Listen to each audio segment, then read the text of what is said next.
I'm just a fan, and I'm here today with video number 4 in a sequence where, rather than I just pick a specific movie to talk about, which I usually do, I just started drawing stuff from a hat and talking about movies on the fly.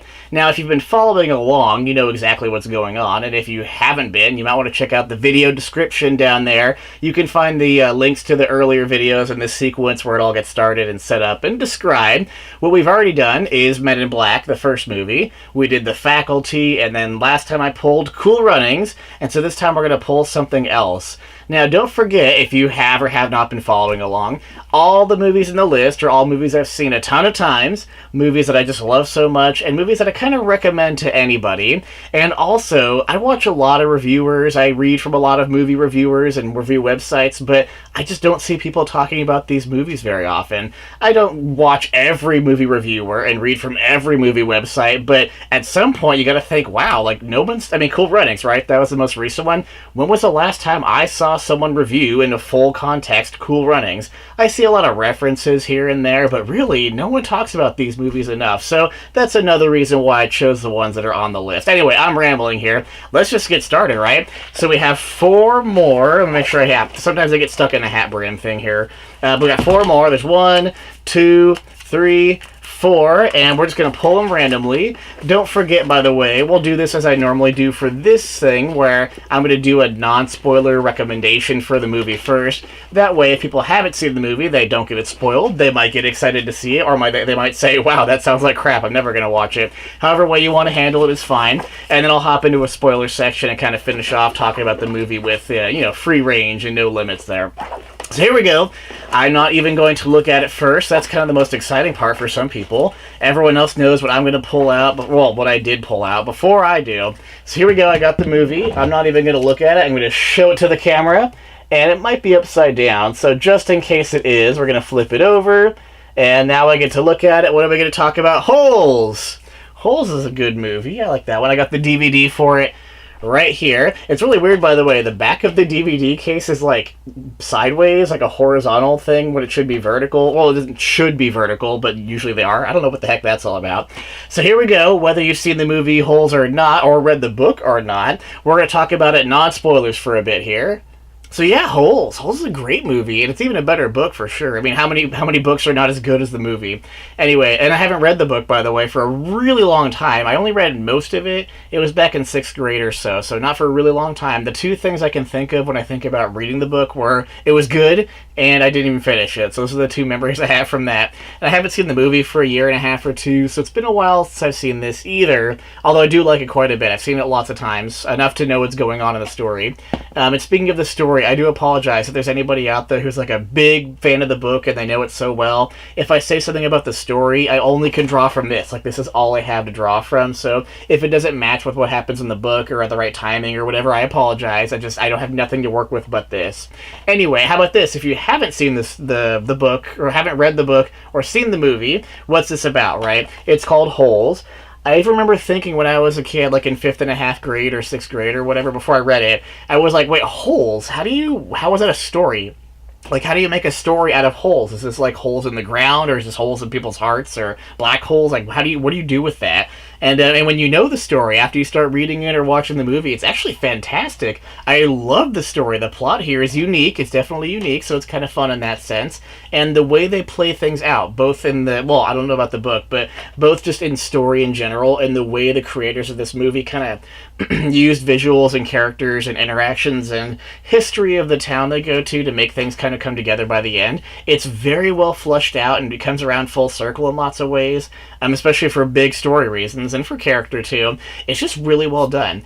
You hear me say this all the time if you watch my stuff, but I always respect, maybe not like a lot more, but respect at least, movies that know what they're trying to be, and this one really knows what it's trying to be. It knows exactly what it wants to do with the characters, where they're going to go, how they're going to get there, where they start from. All that stuff is like so well set up, and it's so obvious that the author was Louis C.H., right? I think that was his name. He knew, as a story maker here, and the creators of the movie know exactly what to do, when to do it, how to do it, and it works out really well together. So, at least in my opinion, it's a very competently made movie at the very least. it's also got some great actors in there. I mean, the first one that comes up on the cover, Sigourney Weaver. And check this out. It's a Sigourney Weaver movie without aliens or ghosts. Isn't that fantastic? So good for her for getting a non-alien or ghost movie. Jon Voight's in this. He does a great character, an excellent performance. He does a character called Mr. Sir. And if you haven't even seen the movie, just knowing the name, this guy calls himself Mr. Sir, like that alone should say something about his character. So you have really good, well-defined characters, absolutely. And speaking of characters and actors, you got Shia LaBeouf here. He's your main character. His name is Stanley Yelnats, and it's cool because Yelnats is Stanley backwards. He's actually Stanley Yelnats the fourth. And so anyway, he gets sent to a camp, without spoilers, he gets sent to a camp for troubled kids, right? Teenagers who are in trouble or have gotten into trouble. Here's a good picture of some of them on the back there. It's kind of weird in the movie because it seems inconsistent how big the camp is in terms of how many teenagers are actually there. Because sometimes it shows tons of them, and sometimes it shows like 5 or 10, and it's like, how many kids go here? But anyway, there's teenagers at this camp. They're there because they committed a crime or some kind of trouble happened, and they got sent there by a judge or someone, right? And these actors who do these kids. And you never know, because sometimes you get like a 20-year-old or someone in their 30s who's playing like a teenager, whether or not they actually were older than teenager age when they played these characters. The characters are good. These teenage characters are fantastic. They're, again, really well defined. They're very specific. They don't even have huge roles or kind of the supporting cast that ends up supporting your main character of Shia LaBeouf, Stanley Yelnats, right? But they're just really well done. And there's been a lot of stuff out there. I've seen a lot of comments made or seen a lot of discussion about there's just awful children actors at some points, and they really ruin things or have horrible performances. It's unfortunate to hear all that kind of thing, but at least in this case, they're not really children, I guess, or teenagers, but they do a darn good job. So a lot of great acting, a lot of great actors. It's a good, competently made movie at the very least.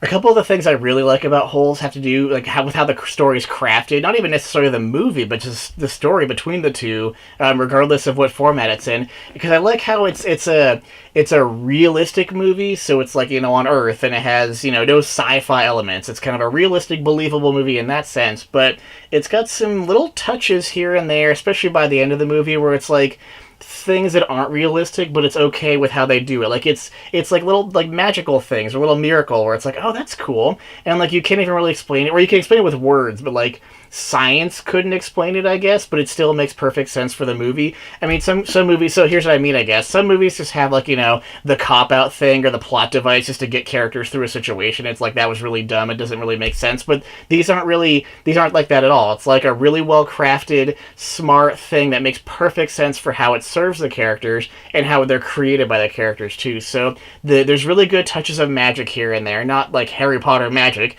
but just magical things where it's like, oh, that's really neat. I like that. So good things like that. And also, what was I going to say? Oh, I like the aspect of how, so Stanley, Shia LaBeouf's character, he goes to Camp Green Lake, and we see a couple glimpses of, like, a couple things, and it kind of ignites some mystery. And so it's cool how, as the movie goes along, you have that mystery going on, but also you get the history, you get mystery and history of the town that used to be there. So he goes to Camp Green Lake, which is, the camp for troubled teenagers or whatever, but it used to be a town. I don't even know what the town's name is. Was the town called Green Lake? I don't remember that detail. But you get some really cool stuff where it's like, oh, now that we flashed back and saw this piece of the history, now it makes sense why this is happening. And by the end of the movie, it's a really well fleshed out story where everything we needed to see was there. And again, it knew exactly what it needed to do. It knows exactly what it wants to be, kind of thing. So it's really cool how you get the history of the town and how it became Camp Green Lake and how it helps solve some of the mystery we see. And it's just great. So like one thing that comes to mind, so you have Jon Voight's character, he's Mr. Sir. I just like that character, he's fun. It's really well portrayed. And so he's kind of telling Shia LaBeouf's character Stanley what to do, right? So he's like, "You're digging holes here, right?" And it's cool. When the viewer first sees in the movie version, of course, when the viewer first gets to the camp, they do this kind of zoom out, like helicopter, bird's eye view shot, and it's Stanley's bus going to the camp, like he's not driving. There's a guy driving him to the camp. And it's interesting too. There's a bus driver, and there's a guy with a gun sitting in there. He's kind of like police officer outfit, and it just like it sets up the tone really well of like, yeah, we're taking this very seriously. seriously, you're not going to be liked here, we're not going to smile at you type of thing. So they do a lot of interesting things like that with the setup of the camp, just with the visuals and the acting. Anyway, what I was saying is there's holes everywhere. As it's zooming out and you're getting to the camp, there's just infinite holes, and I'm guessing they were digitally done. It'd be cool if they found some way to, like, actually, dig tiny holes in a miniature, like a miniature setup, and kind of get that view of just hundreds and hundreds, probably thousands of holes in the ground. And so yeah, if you don't know, it's literally holes in the ground. And so it's fun watching Mr. Sir tell Stanley, so you're going to dig one hole each day, 5 feet high, 5 feet wide. Your shovel's your measuring stick. And so it's just like explaining very bluntly what you're doing, and it's such like dull, interesting work like that, where it's like, what's the point? And Stanley even says, he's like, so why are we doing this? Like, what are we digging for, Mr. Sir? Like, what's going on? And Mr. Sir's like, you're not digging for anything. You're building character. He even says, like, you take a bad boy and you put him in the hot sun all day, you make him dig a hole every day, he turns into a good boy. He's even like, that's our philosophy at Camp Green Lake. So it's this really just weird, like, what? It's the kind of thing where it's so unique, again, unique story. You've never thought about, what kind of character does it build when you put a troubled teenager in the sun all day and makes him dig a hole? It's like, okay, it's so weird. It's like great because you can't question every part about it, but you are questioning it because it's like, what is going on here? And especially when you get those mystery parts about it, it's very cool. It gets, what I guess what I'm trying to say is, it gets the viewer engaged. It does it in a pretty good way. You want to see what happens. You want to see the other characters at the camp. You want to see kind of what's going on. It does a great job of pulling the viewer in with that hook and keeping them engaged for most of the movie. I guess it seems like it could be a little slow as you're watching it, kind of with these flashbacks for the how the town used to be. I guess when it flashes back and you have one of the longer flashbacks, or when you have multiple flashbacks, it could seem like it pulls away too much from the present time. But when you do think about it and consider, at least when I think about it, you need those flashbacks. You have to know what happened earlier at this place, in this Camp Green Lake place, to understand and appreciate what's going on now and what's happening with the characters. So maybe it feels a little slow at some points, but it's definitely worth it by the end. For sure, worth it by the end. The ending, well, I'll talk about that in spoiler section, but I enjoy the ending a lot for this movie. On the note of flashbacks, I didn't even know for such a long time until I thought about this movie when I was watching the show Psych. The guy who is Burton Guster, Gus in Psych, is in this movie, and that just makes it so much better when you realize who that character is. He plays a great character in this, by the way. Who's the woman there's the woman that he interacts with a lot. What is her name? She's a famous actress, too. Okay, so false alarm. I don't recognize her from anything. She seems so familiar, but I just looked it up on this electronic brick here. And then the character that Gus interacts with a lot, the one I don't want to spoil anything, but she looks so familiar, and she's not. I looked through her whole list of movies and shows. I don't recognize a single one of them. So for some reason, she looks familiar, and I don't know why. But the good news is, looking it up reminded me that Henry Winkler is in this. He plays Stanley's dad. I actually just met that guy recently. He's really nice, great guy. And Eartha Kitt's in this. So you get Eartha Kitt. Remember 60s Batman? Yeah. So a couple more actors I totally forgot are in this movie that are very recognizable names and faces.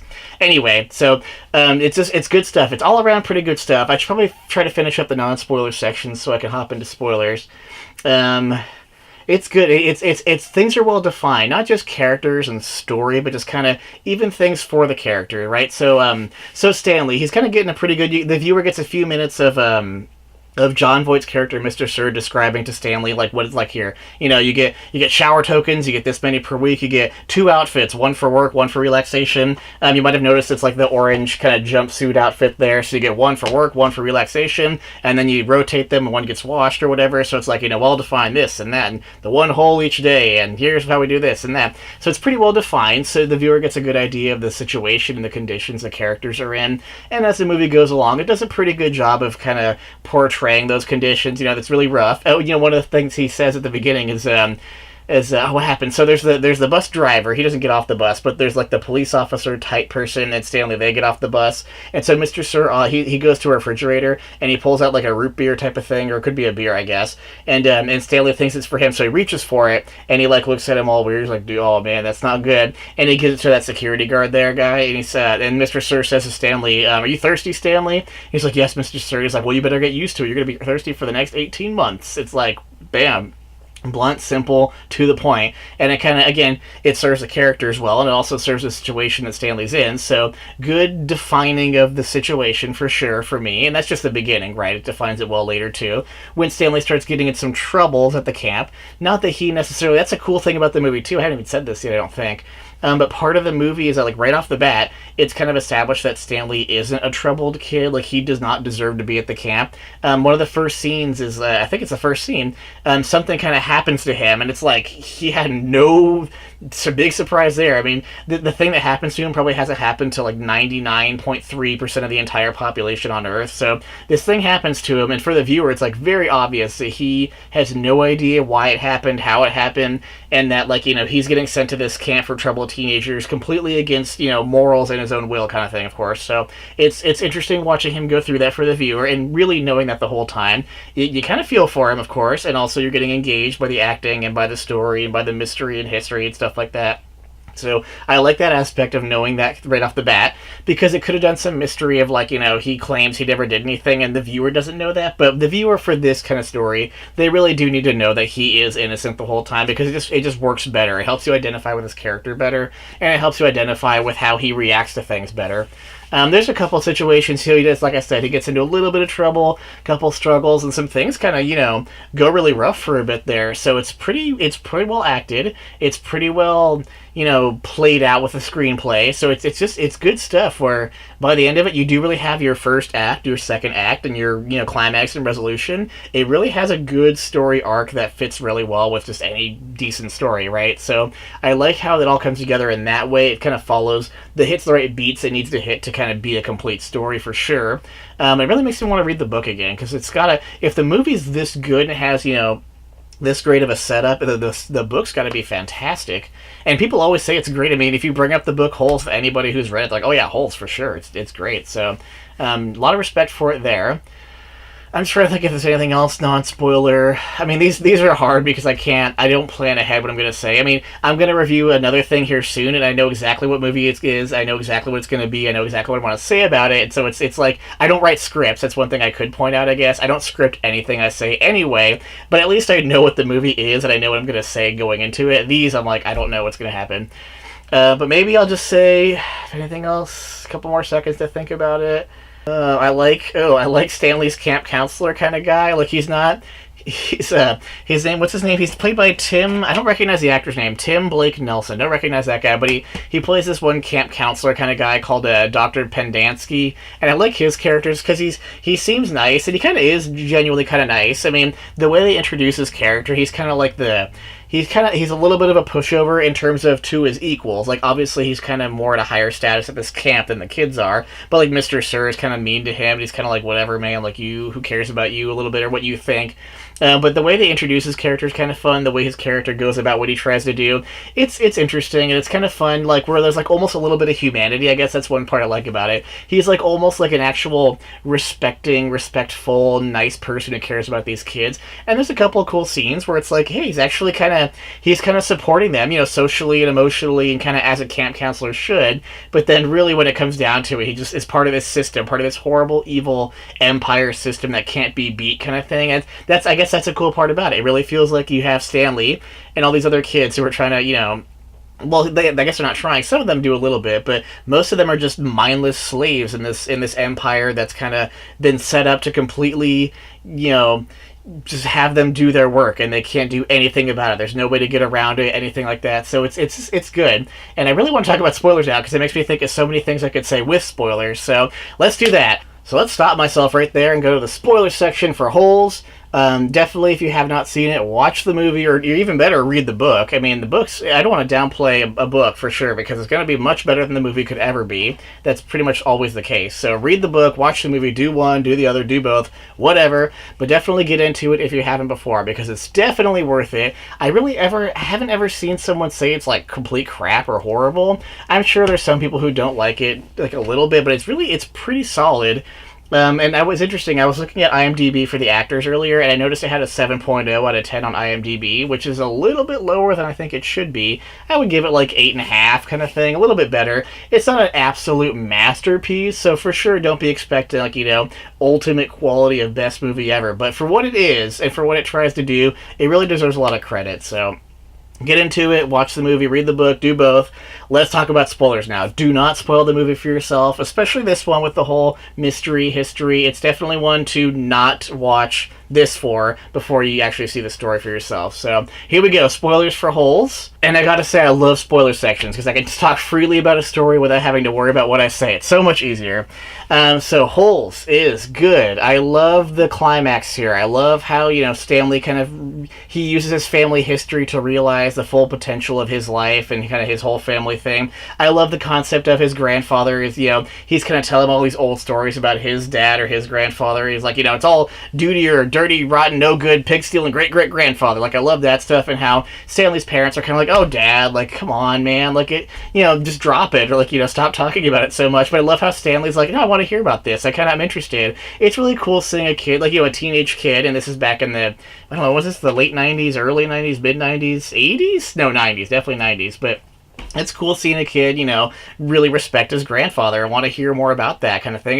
It's kind of charming watching that. And it's cool, they share a room together. It's just kind of just this cool little setup where they kind of understand each other well. And that pays off more later when he kind of realizes that there's that song. There was a thing where his dirty, rotten, pig-stealing great-great-grandfather didn't sing the song. He didn't carry Eartha Kitt up the mountain to have her drink water and all that stuff. And so when he's helping Zero out, it's kind of serving the plot anyway of we need to get to water, or we need to get on top of God's thumb, right?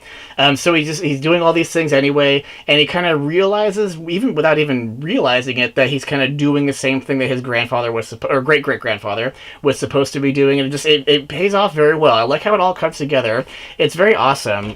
One of my favorite scenes in this movie because it really does set up like a very harsh condition. Like, Stanley gets made fun of. They steal his bread for a little bit there. They just all this stuff happens to him. There's that one guy who kind of pushes him around a little bit. All that stuff happens, and so by the end of and he runs away too. He's in this horrible area where there's no water at all, and he runs away. And so near the end of the movie, when he and Zero finally find onions and water, and it kind of lapses a day, later, so they've been there for a little bit. It just has him, laying there hanging out and relaxing. There's tons of onions that have been eaten, and the tone is so much more relaxed and positive in this movie. I don't know if it's just me, but when I was watching this, I was just like, man, this feels way better. Like, everything is kind of almost even worked out a little bit here, and it feels way better.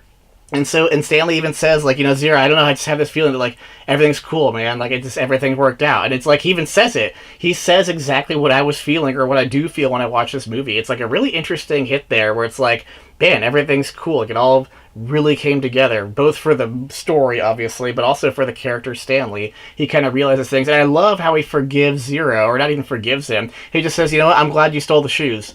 I'm glad you did that. I'm glad you threw them over there. I'm glad I went through all of this stuff, because it just felt so worth it, even though it wasn't my choice and it wasn't where I should be. Everything's cool and it worked out. That's a cool character moment right there, because that shows him that, or shows the viewer that, his character is kind of above a lot of stuff that happened to him, and he's really moral. He's very identifiable for having a lot of morals and trying to do the right thing there. So it just pays off very well for character and for plot.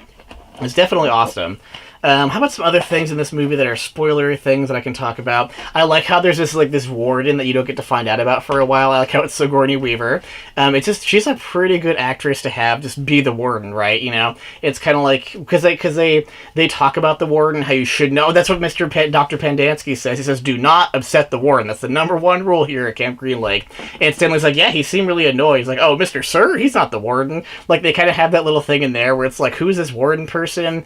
And then when he calls her on, when Stanley finds the lipstick tube, right? Kissing Kate Marlowe's lipstick tube, he finds that, and then Dr. Pendansky says hey Lou, you gotta get over here now. And so you hear this name Lou, but Lou could be used for a male or female name. So it's kind of fun how they give you a couple extra minutes of suspense there, not knowing who the warden's gonna be. It's good. It's really good.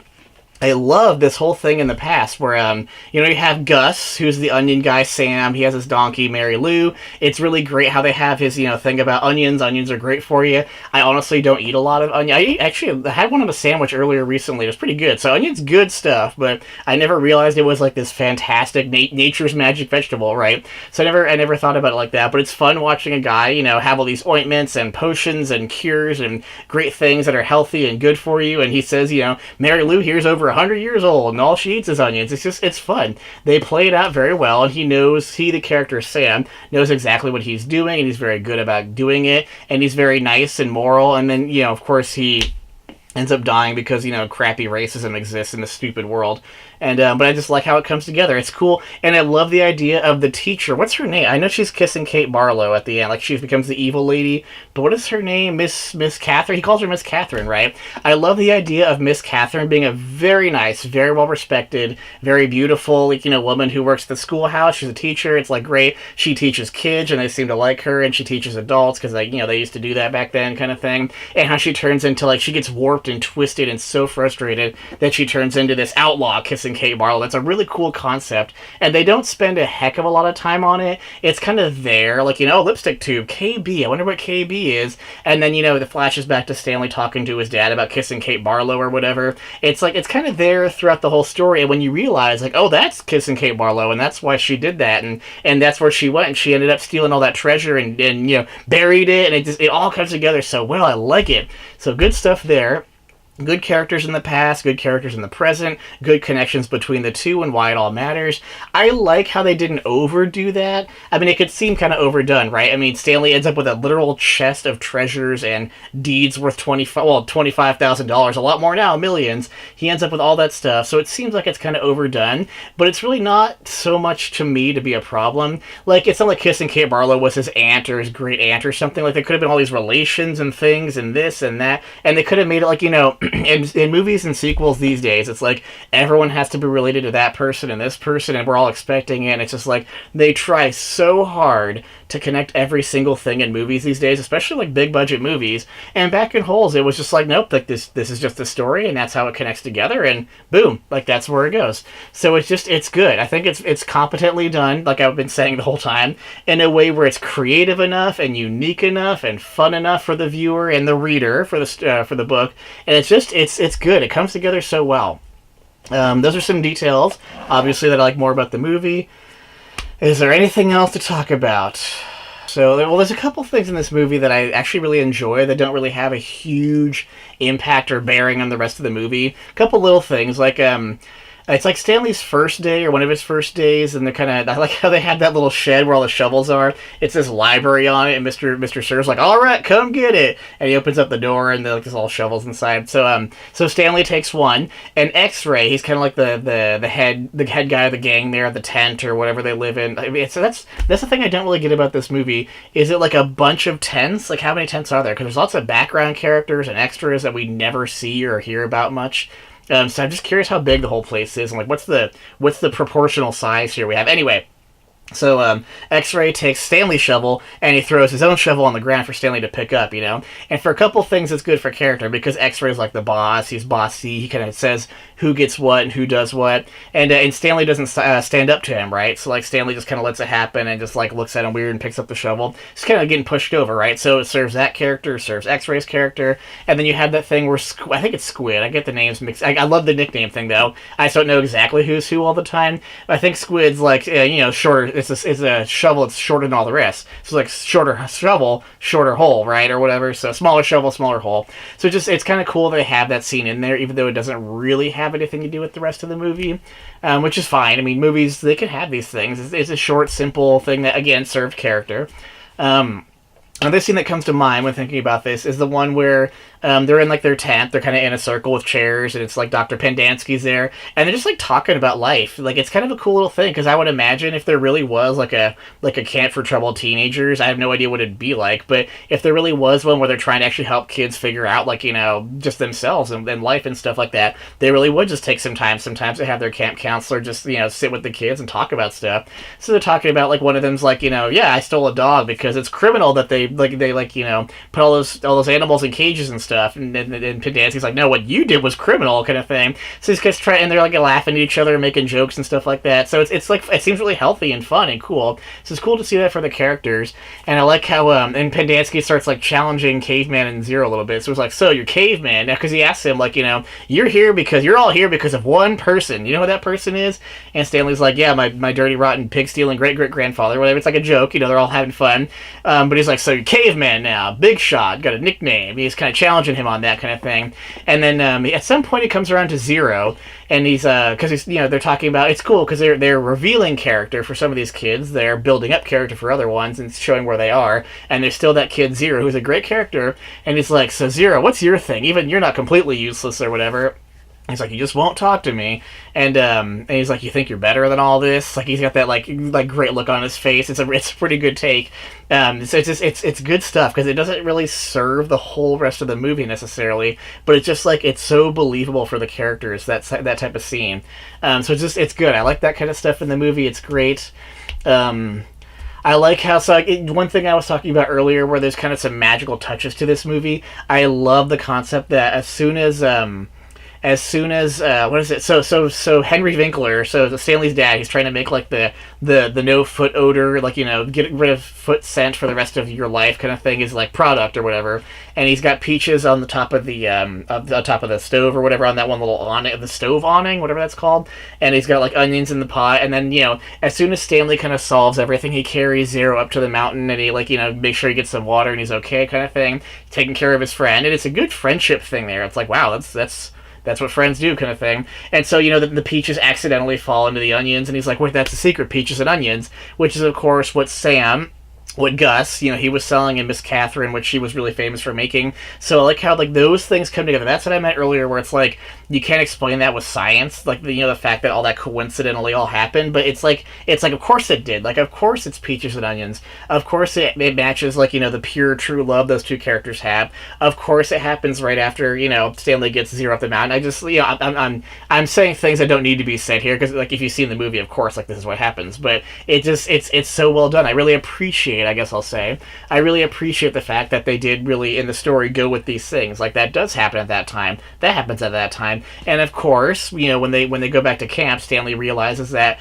there probably is some kind of treasure waiting for me, kind of thing, where there's something there. He didn't say treasure, but it's like there's something there waiting for me, or waiting for us at the hole where I dug up Kissing Kate Barlow's lipstick tube, he kind of realizes that. And I like how when he does go back for it, there's a whole chest there and everything. It kind of comes together. It all works out really well when it comes together, and I just enjoy it. Just one more thing I could think of while I'm still thinking about this movie is that scene where Stanley gets blamed for taking all those sunflower seeds, even though one of the other kids grabbed that satchel of them from Mr. Sir's truck, and they're throwing him around and cheering him. And there's that thing where Mr. Sir, I like that thing where he's driving away, but Mr. Sir makes that serious U-turn, and the music goes up, and they're like, oh crap, he's coming back. It's like a good raise of tension for a little bit there, a little heartbeat thing going on.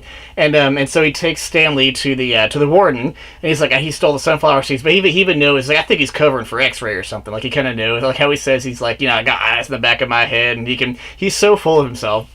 And it's cool how Sigourney Weaver's character just doesn't care at all about the whole sunflower thing, and she even strikes Mr. Sir on the face.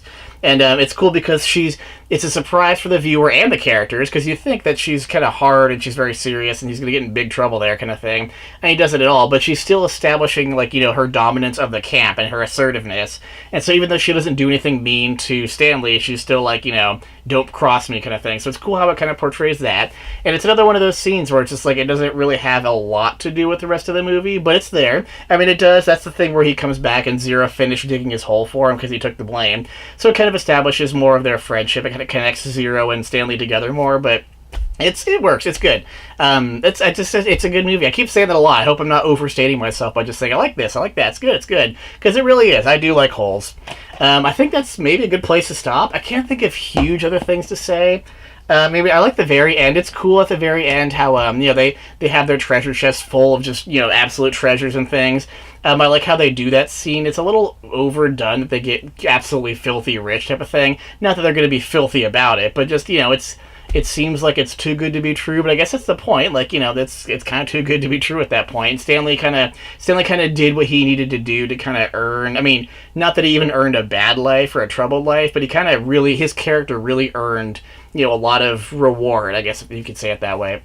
And I like how, they talk about how the kids get to go to real counselors in the camp. Because Mr. Sir keeps saying, it's a Girl Scouts camp, and he says it's going to be a Girl Scouts camp, and they're going to have to eat lots of onions. Like, it's kind of fun how they kind of have those irony things in there, those irony details. And it's fun, and he gets what's the word, reprieved, or whatever. He gets, the crime he was charged for is cut off, and he gets to be friends with the Sweet Feet guy, whatever his name is, Clyde Livingston or something. Is that his name, Clyde Livingston? I could be totally making that up, but Sweet Feet, that guy, and so you have a nice little ending there. It's good that it doesn't just end at some point. I mean, it could have just ended at a point soon after the cops came and took Stanley away. But I think with what the characters were and what they had together and for themselves, it was kind of like we really were rewarded as a viewer for seeing a little bit more happen in the movie.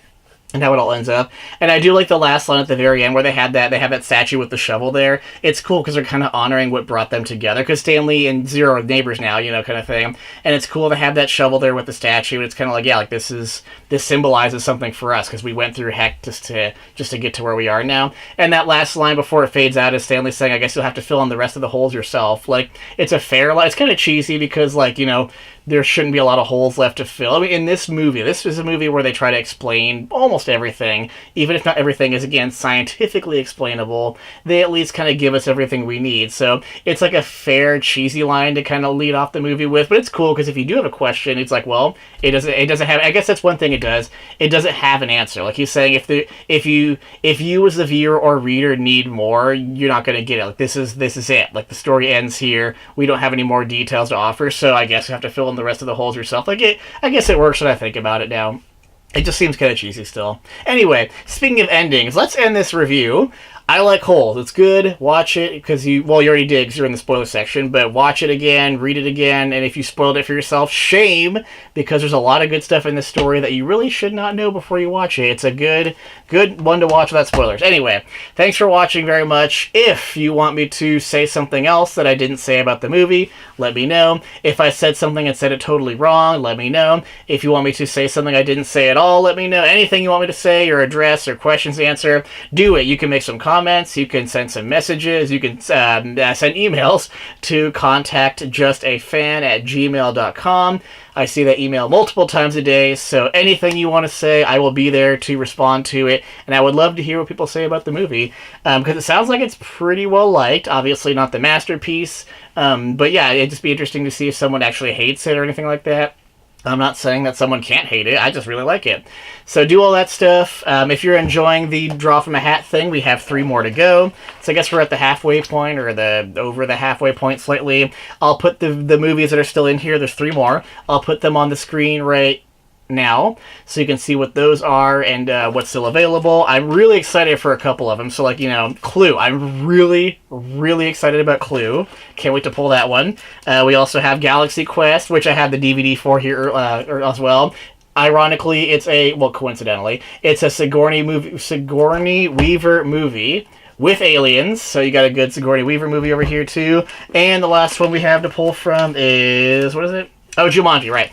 And not the new Jumanji, the old, original, betterer Jumanji. Yeah, we'll get to that at some point. So that's what's left in the hat. Thanks very much for watching, though. I appreciate it. I'm going to go build some character and dig a 5-foot deep and 5-foot wide hole. But thanks again. I'll see you for the next one.